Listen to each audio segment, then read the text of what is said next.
नमस्कार विद्यार्थी मित्रांनो, द युनिक अकॅडमीच्या ऑनलाईन प्लॅटफॉर्मवरती आपल्या सर्वांचं पुन्हा एकदा सहर्ष स्वागत.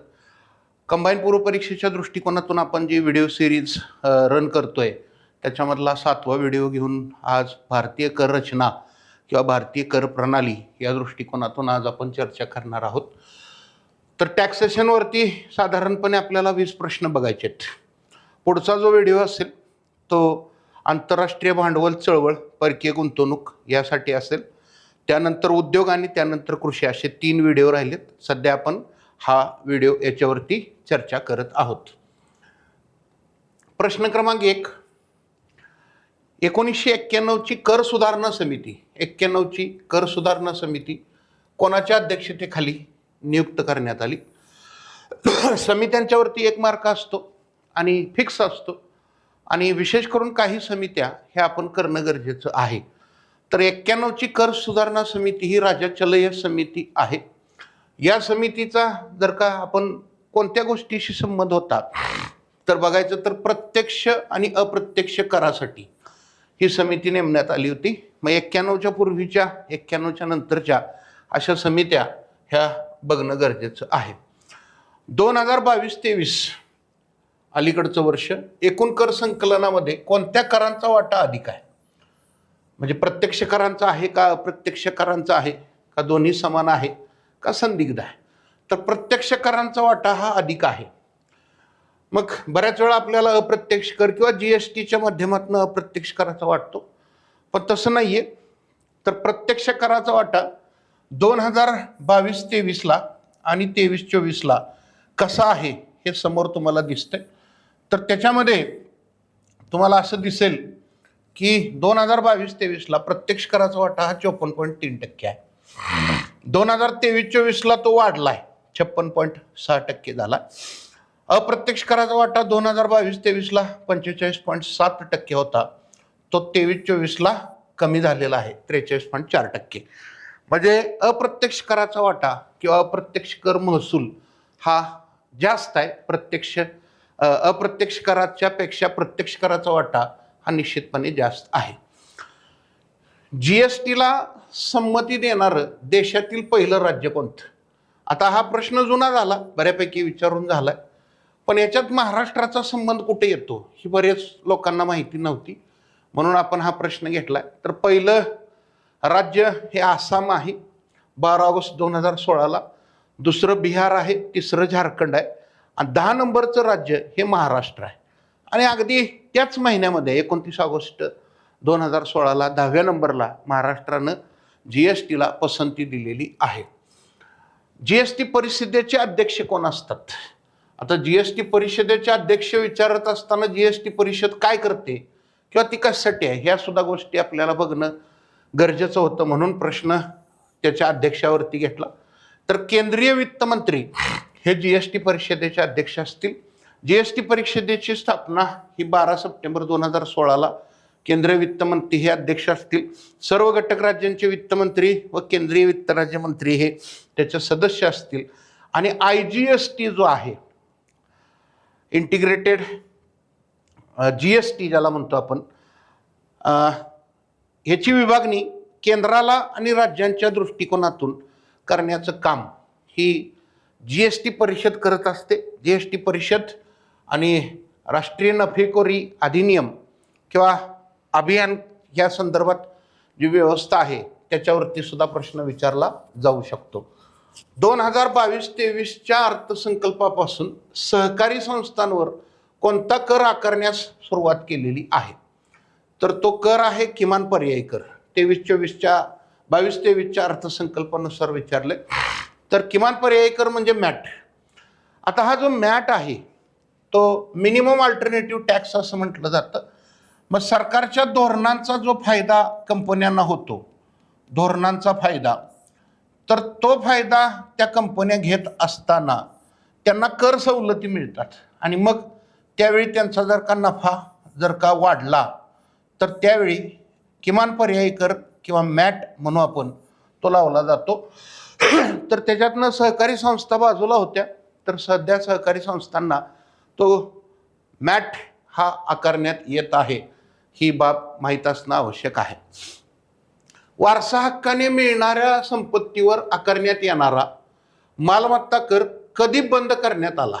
वारसा हक्काने मिळणाऱ्या मालमत्तेवरती लावला जाणारा मालमत्ता कर, तर तो 1989ला रद्द केला, तर तो लागू झाला होता 1953ला. मालमत्ता कर कायदा 1953चा तो कायदा होता. कर सुधारणा समिती 24-25ची होती. त्या समितीनं शिफारस केली होती. बंद झाला 1 एप्रिल 1989ला. निकोलस कोल्डॉर समितीच्या शिफारशीनुसार आणि व्ही पी सिंग यांनी साधारणपणे रद्द करावा अशी शिफारस केली होती. निकोलस कोल्डॉर समितीनं रद्द करा म्हणून सांगितलं होतं, पण त्याच्या अगोदर म्हणजे रद्द झाला आणि व्ही पी सिंग यांनी सुद्धा रद्द करा अशी सूचना दिली होती. ही माहिती साधारणपणे कशा पद्धतीनं का बंद झाला ह्याच्यावरती विचारली जाऊ शकते. 15व्या वित्त आयोगाच्या शिफारशीनुसार सर्वाधिक कर महसूल वाटा कोणत्या राज्याला मिळणार आहे? बऱ्याच लोकांचं हे तोंडपाठ आहे, पण ह्याच्यात आपण माहिती एकत्र काय आणलेली आहे बघा. तर सर्वाधिक वाटा यूपीला मिळणार 17.93, 2 नंबर बिहार 10.06, त्यानंतर मध्य प्रदेश 7.75, सर्वात कमी गोवा 0.386, 2 नंबरला सिक्कीम 0.388 आणि महाराष्ट्राच्या वाट्याला हे 6.31% इतका कर महसूल हा केंद्रीय कर महसुलातला वाटा हा राज्यांना मिळणार आहे. 16व्या वित्त आयोगाचे अध्यक्ष कोण आहेत? अर्थात अरविंद पांगारिया हे आहेत, पण त्याची स्थापना जर का बघितली तर 31/12/2023ला झालेली आहे. म्हणजे अगदी तुमची परीक्षा जानेवारीत आहे आणि डिसेंबरमध्ये त्याला 1 वर्ष पूर्ण होतील, त्यामुळं त्याचा मे बी संबंध येऊ शकतो. सदस्य अजय नारायण झा, ॲनी मॅथो, मनोज पांडा, सौम्य कांती घोष अर्धवेळ आहेत ते, आणि 2026 ते 31 हा त्याचा कार्यकाल आहे. हे लक्षात ठेवा, 2026 ते 31 असा कार्यकाल आहे. वस्तू आणि सेवा करदात्याला जो ओळख क्रमांक दिला जातो त्याला GST म्हणतात. त्यातले पहिले 2 अंक काय दर्शवतात? तर ते पहिले 2 अंक राज्य संकेतांक दर्शवतात.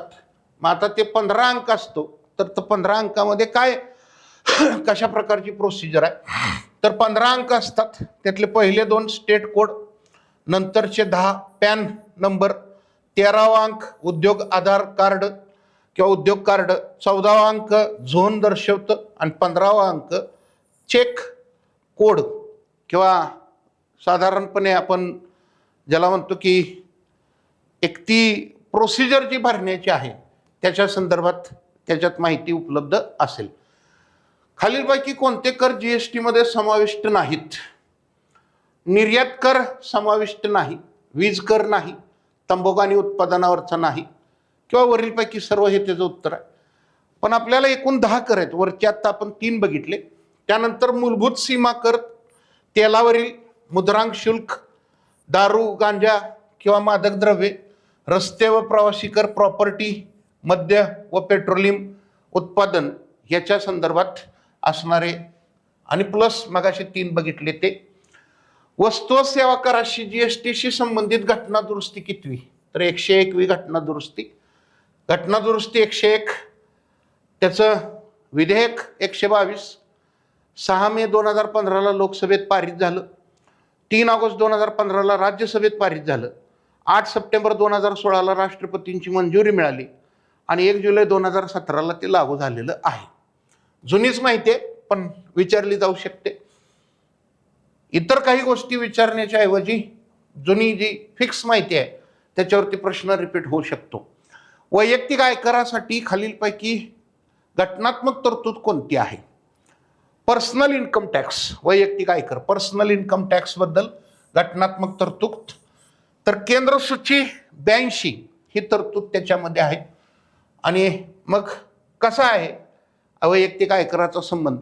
तर पहिला आयकर कायदा झाला 1860ला.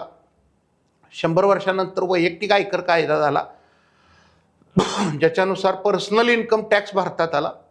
आणि घटनात्मक तरतूद ही केंद्र सूचीमध्ये 82 या दृष्टिकोनातून आहे. इथं अर्थ विचारलाय. कर आघात या शब्दाला संयुक्तिक शब्द ओळखा म्हणून सांगितलंय. आता 2 शब्द आहेत बघा. एक शब्द आहे कर आघात आणि दुसरा शब्द आहे करभार. कर आघात म्हणजे लावण्याची प्रक्रिया, लावणे किंवा कुणावर लावला किंवा किती टक्क्यानं लावला त्याला कर आघात म्हणायचं. आणि त्याचे ॲक्च्युअल जे पैसे होतात, पैसे, त्याला करभार असं म्हणायचं. मग आता कर आघात म्हटलंय, ज्याच्यावर कर लावलेला आहे तो वसूल करून शासनाकडे भरतो. एक्झॅक्टली, त्याला काय भार सहन करावा लागत नाही. ज्याच्या खिशातून जातं त्याला अर्थात करभार म्हणायचं. दोन्ही किंवा यापैकी नाही, त्यामुळं 1 नंबरचं उत्तर आपल्याला मिळेल. 2 शब्द इथं सांगितलेत. त्याच पद्धतीनं सरचार्ज, आणि ज्याला आपण अधिभार म्हणतो, आणि सेस म्हणजे उपकर, जो करावर लावलेला असतो, जो सर्वांना भरावा लागतो, त्याला उपकर म्हणायचं. That is cess. आणि सरचार्ज हे उत्पन्नाचे लिमिट्स तुम्ही बियॉन्ड गेला त्यांनाच फक्त भरावा लागतो, त्याला सरचार्ज किंवा अधिभार असं म्हटलं जातं. ह्याच्यात काही शब्द आहेत ते आपल्याला माहीत असले पाहिजेत, त्यानुसार या ठिकाणी माहिती सांगितली. खालीलपैकी कोणता कर हा प्रत्यक्ष कर नाही? वैयक्तिक आयकर आहे, संपत्ती कर आहे, महामंडळ कर आहे. म्हणजे विक्री कर हा अप्रत्यक्ष कर आहे, त्यामुळे तो प्रत्यक्ष करात येणार नाही. मग आता इथं 2 कन्सेप्टच आहेत म्हणा. प्रत्यक्ष कर म्हणजे काय आणि अप्रत्यक्ष कर म्हणजे काय?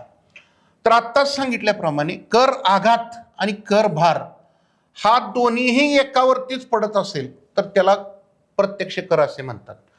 म्हणजे थोडक्यात बघा, जर का व्यक्ती स्वतः त्याच्या स्वतःच्या उत्पन्नातून जर का कर किंवा कराचे पैसे भरत असेल, म्हणजे त्याच्यावर आघात पण झालाय आणि कराचा भार पण पडलाय, त्याला आपण प्रत्यक्ष कर असं म्हणतो. अप्रत्यक्ष करामध्ये कर आघात ज्याच्यावर झालेला असतो तर जो कर भार आहे तो कर भार इतरांवर असतो, आणि विशेष करून हा उपभोक्ता किंवा ग्राहकावरती पडत असतो. म्हणून म्हटलं जातं अप्रत्यक्ष कराचा अंतिम भार हा कुणावर पडतो? कोणावर पडतो? ग्राहकावरती पडतो. म्हणजे प्रत्यक्ष आणि अप्रत्यक्ष कर ही गोष्ट आपल्याला समजण्यासाठी हा प्रश्न घेतलेला आहे. पुढचा प्रश्न आहे, वैयक्तिक आयकर कायदा 1961 रिफॉर्म करावा. TDS जो आहे, TDS 10 वरनं 5% पर्यंत कमी करावा अशी शिफारस खालीलपैकी कोणी केली? तर 2015ची समिती आहे, ईश्वर समिती. या ईश्वर समितीनं ही शिफारस केलेली आहे. पुन्हा एकदा लक्षात घ्या, शिफारस काय आहे? तर वैयक्तिक आयकर कायदा 1961 परत किंवा त्याला रिफॉर्म करावा. TDS जो आहे तो 10%वरनं 5% करावा अशी शिफारस कोणी केलेली आहे? तर ती ईश्वर समिती. त्या समितीच्या शिफारशीनुसार वित्त आयोगाच्या कार्यापैकी केंद्र सरकारकडून राज्य सरकारला दिले जाणारे अनुदानासंबंधी निकष ठरवणे हे कार्य घटनेच्या कोणत्या कलमान्वये आहे? तर कलम नंबर 275. वित्त आयोगाचं कलम 280 आहे. कलम 281 काय आहे? तर कलम नंबर 281 आहे, हे राष्ट्रपती हे वित्त आयोगाच्या सर्व शिफारशी संसदेत मांडतील. म्हणजे 275 पण महत्वाचं आहे, त्याचबरोबर 281 सुद्धा महत्वाचं आहे. 280 सगळ्यांना माहित आहे, पण अलीकडे वित्त आयोगावरती वेगवेगळ्या प्रकारे प्रश्न विचारला जातोय, वेगळी वेगळी कलम त्या ठिकाणी विचारात घेतली जातात. खालीलपैकी कोणता स्त्रोत राज्य सरकारच्या महसुलाचा स्त्रोत नाही, अर्थात ट्रेझरी बिल? का? तर स्वतःचे कर उत्पन्न त्याचा स्त्रोत आहे, केंद्रीय महसुलातील हिस्सा त्याचा स्त्रोत आहे, अनुदान किंवा मदत आहे, पण ट्रेझरी बिल नाही, कारण ट्रेझरी बिल केंद्र सरकार इश्यू करतं, राज्य सरकारला तो अधिकार नाही. 15व्या वित्त आयोगाबाबत खालीलपैकी विधाने पडताळा असं सांगितलंय. 2020-21 आर्थिक वर्षात स्थानिक स्वराज्य संस्थांसाठी राज्यांना 9,000 कोटी 90,000 कोटी देणे. ज्या राज्यांनी राज्य वित्त आयोग स्थापन केलेला नाही किंवा कार्यरत नाही त्या राज्यांचे अनुदान मार्च 2024 नंतर थांबवणे. अर्थात ही दोन्हीही विधानं बरोबर आहेत. म्हणजे 15 वित्त आयोगाने ह्या शिफारशी केल्या होत्या, त्यामुळं ह्या प्रकाशझोतात येऊ शकतात, विचारल्या जाऊ शकतात. पुढचा प्रश्न आहे, पुढीलपैकी कोणती कर प्रणाली पैसे भरण्याची क्षमता ॲबिलिटी टू पे या तत्वावर आधारित आहे? तर दॅट इज पुरोगामी, प्रोग्रेसिव्ह. प्रोग्रेसिव्हमध्ये कसं आहे, हे व्यक्तीचं उत्पन्न आणि हे करांचं उत्पन्न असं जर का आपण म्हटलो, व्यक्तीचं उत्पन्न इतकं आहे म्हणून करांचं उत्पन्न किंवा आकारणी इतकं आहे. व्यक्तीचं उत्पन्न पुन्हा वाढलं तर करांची आकारणी किंवा उत्पन्न वाढेल. पुन्हा व्यक्तीचं उत्पन्न वाढलं तर करांची आकारणी किंवा उत्पन्न वाढेल. पुन्हा व्यक्तीचं उत्पन्न वाढलं तर करांची आकारणी किंवा उत्पन्न वाढेल. म्हणजे ज्या प्रमाणात व्यक्तीचं उत्पन्न वाढेल त्या प्रमाणात करांची आकारणी किंवा करांचं उत्पन्न वाढेल, त्याला आपण प्रोग्रेसिव्ह असं म्हणतो. भारतातला वैयक्तिक आयकर जो आहे, पर्सनल इन्कम टॅक्स, हा प्रोग्रेसिव्हचं उत्तम उदाहरण आहे. मग आता इथं लगेच रिग्रेसिव्ह पण येतोय. तर रिग्रेसिव्हमध्ये व्यक्तीचं उत्पन्न आणि करांचं उत्पन्न याच्यामध्ये समानुपातीपणा नसतो. म्हणजे व्यक्तीचं उत्पन्न इतकं आहे पण त्याच्यावरती कर इतका आहे, किंवा व्यक्तीचं उत्पन्न इतकं आहे पण त्या तुलनेत त्याच्यावर कर इतका आहे. ते कॉन्ट्रास्ट आहे, कॉन्ट्रास्ट. किंवा ह्याच्यात एक समान कर हा सुद्धा संबंध येतो. आता उदाहरणार्थ आपला जीएसटी. मग जीएसटी हा प्रोग्रेसिव्ह नाहीये, जीएसटी हा रिग्रेसिव्ह आहे. जीएसटी हा एक समान कर आहे. म्हणजे गरीब जरी मेडिकलमध्ये गेला आणि श्रीमंत जरी गेला तरी त्या प्रत्येकाला 18% आहे. मग गरीब जो आहे त्याला तो जाचक आहे, श्रीमंत जो आहे त्याला तो कमी आहे. म्हणजे काय, तर कमी उत्पन्न गटाला जास्त कर आणि जास्त उत्पन्न गटासाठी कमी कर, ही जर स्थिती असेल तर दॅट इज रिग्रेसिव्ह टॅक्स स्ट्रक्चर असं म्हटलं जाईल. त्यामुळं जीएसटी आपला रिग्रेसिव्ह आहे, कन्फर्म. अप्रत्यक्ष आहे, रिग्रेसिव्ह आहे. प्रोग्रेसिव्ह हा वैयक्तिक आयकर आहे, तो प्रत्यक्ष कर आहे. ही बाब महत्वाची आहे. शेवटचा प्रश्न, जीएसटी मध्ये पुढीलपैकी कोणते कर दर टॅक्स स्लॅब समाविष्ट आहेत?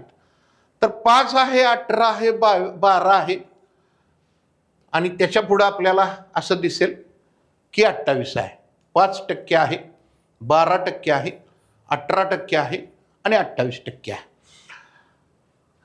साधारणपणे हे जे 20 प्रश्न आहेत, या 20 प्रश्नांच्या माध्यमातून माझा प्रयत्न असा होता की थोडंसं वेगळं अपडेट जाऊन तुम्ही काहीतरी विचार करून अभ्यास करावा. तर ह्या प्रश्नांच्या माध्यमातून वेगळी माहिती देण्याचा प्रयत्न केलेला आहे. पुढच्या वेळी आंतरराष्ट्रीय भांडवल चळवळ या दृष्टिकोनातून आपण पुढचे प्रश्न घेऊ. त्यानंतर उद्योग आणि त्यानंतर कृषी असे 3 पुढचे व्हिडिओ असतील. सो त्याचा तुम्हाला फायदा होईल. धन्यवाद.